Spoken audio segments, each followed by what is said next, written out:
सभी को जय मसीह की। मैं परमेश्वर का धन्यवाद करता हूँ। एक बार फिर परमेश्वर ने आज अपने पवित्र चरणों में आने के लिए कृपा दिया। एक और हम छोटे से विषय यानी कि शाश्वत अनश्वर प्रेम यानी कि परमेश्वर का वह अनंतकालीन प्रेम और अविनाशी प्रेम। तो हम आइए सर झुकाएं, प्रार्थना करें। महान जीवते परमेश्वर, तेरा शुक्र करते हैं खुदावंद, आपने हमें सौभाग्य दिया। आज 15 अगस्त 2021 तक आपने हमें चलाया। यह आपकी अपार कृपा है प्रभु। जबकि आज हमारे भारत देश का प्रभु 15 अगस्त स्वतंत्रता दिवस है प्रभु। ओ पिता, मेरे भारत देश के ऊपर तेरी कृपा हो, फजल हो। और आपने प्रभु हमारे भारत देश के लोगों के लिए भी अपने प्राण दिए हैं पिता परमेश्वर। आप भारत देश से प्रेम करते हो प्रभु।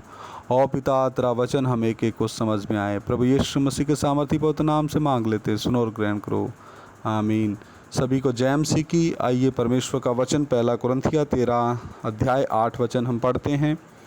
प्रेम कभी टलता नहीं, प्रेम कभी टलता नहीं। प्रेम के संबंध में पवित्र शास्त्र में बहुत कुछ कहा गया है, क्योंकि यह मसीहियत का आधार है। संपूर्ण सृष्टि परमेश्वर के प्रेम से भरी हुई है और मानव जाति पर तो उसका प्रेम अतुलनीय है, जिसका कोई तुलना हम कर ही नहीं सकते। लिखा है, देखो पिता ने हमसे कैसा प्रेम किया है कि हम परमेश्वर के संतान कहलाएं, और हम हैं भी। हे प्रभु यीशु मसीह, तेरा प्रेम कितना महान है। आकाश, सितारे, पर्वत, समुद्र सबसे महान है। यह गीत हम गाते हैं, लेकिन हमें इसे संपूर्णता में समझने में समस्या होती है। क्या हम आकाश के तारों को गिन सकते हैं? समस्त भूखंड पर उगने वाले जंगल के वृक्षों की गिनती कर सकते हैं? शायद कभी यह संभव भी हो जाए, लेकिन तब भी हम उस प्रेम को समझ नहीं पाएंगे जो प्रेम परमेश्वर ने मुझसे और आपसे किया। अटूट प्रेम, अटल प्रेम, शाश्वत प्रेम और अविनाशी प्रेम और सदा रहने वाला प्रेम।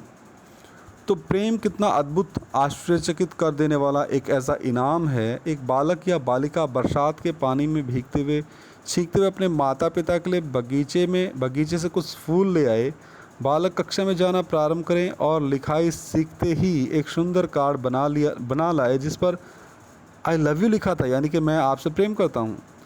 प्रेमी प्रेमिका के ऐसे पत्र, पति पत्नी के ऐसे पत्र, मित्रों, सहयोगियों, प्रशंसकों के ऐसे पत्र हमारे हृदय को भी उस प्रेम की अनुभूति से प्रेरित कर देते हैं। हमारा संपूर्ण दिन खुशी से व्यतीत होता है। हमारे संकट कठिनाइयाँ भी हमें हल्की सी जान पड़ती हैं। हमारी बीमारी, दुख तकलीफ़ से कुछ हम उभर जाते हैं। तब ऐसे समय में प्रतिदिन हर पल याद कीजिए कलवरी की पहाड़ी के उस क्रूस को, जिस पर प्रेमी, उद्धारकर्ता, एकमात्र सच्चा परमेश्वर के इकलौते पुत्र यीशु ने हमारे पापों की खातिर अपने प्राण दे दिए ताकि हम बचा लिए जाएं। जब माता पिता अपने बालकों की बुराइयों के बावजूद उनसे प्रेम रखते हैं, तो इकलौते पुत्र के प्राण का जो दिया जाना, यानी कि परमेश्वर के पुत्र, परमेश्वर के मेमने ने अपने आप को हम पापियों के लिए दे दिया। तो ऐसा परमेश्वर का प्रेम हमसे कैसा प्रेम करता होगा। परमेश्वर कितना अनंतकालीन प्रेम हमसे किया है, अभी भी कर रहा है और करेगा। उसका यह प्रेम आज भी अटल है और सभी के लिए उपलब्ध है, उनके लिए जो उसे पाना चाहते हैं। और परमेश्वर को पाने के लिए मनुष्य अपनी बुद्धि के ज्ञान को त्यागना पड़ेगा और क्रूस के पास घुटने टिका करके उस क्रूस की कथा के बारे में सीखना होगा और प्रभु यीशु मसीह को अपना प्रभु और मुक्तिदाता करके ग्रहण करना होगा। जैसा कि रोमियो 10 अध्याय 9 में लिखा, यदि तू अपने मुंह से प्रभु यीशु मसीह को अपना प्रभु और मुक्तिदाता करके अंगीकार करे, हृदय से मान ले कि परमेश्वर ने उसको मुर्दों में से जिंदा किया, तो तू निश्चित तौर पे उद्धार पाएगा। आगे वचन में लिखा, जो कोई प्रभु का नाम लेता है वो उद्धार पाएगा, बचाया जाएगा।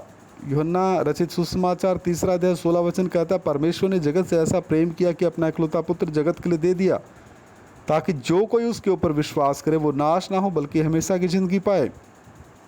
तो मेरे प्रियो, वचन में ये भी लिखा है कि परमेश्वर का पुत्र जगत में इसलिए नहीं आया कि जगत के लोगों को दंड दे, बल्कि परमेश्वर का पुत्र इसलिए प्रकट हुआ कि जगत उसके द्वारा उद्धार पाए, जगत उसके द्वारा अनंत जीवन पाए और बहुतायत का अनंत जीवन पाए। हालेलुया। तो मेरे प्रिय भाइयों बहनों, 15 अगस्त को जिस तरीके से हमारा भारत देश आज़ाद हुआ, ठीक उसी रीति से हमारे भारत देश में बहुत से लोगों को पाप की आज़ादी, श्राप की आज़ादी से आज़ाद होने की ज़रूरत है। जो आत्मा और प्राण के लगा है, शरीर में नहीं लगा। तो आइए सर झुकाएं, प्रार्थना करें।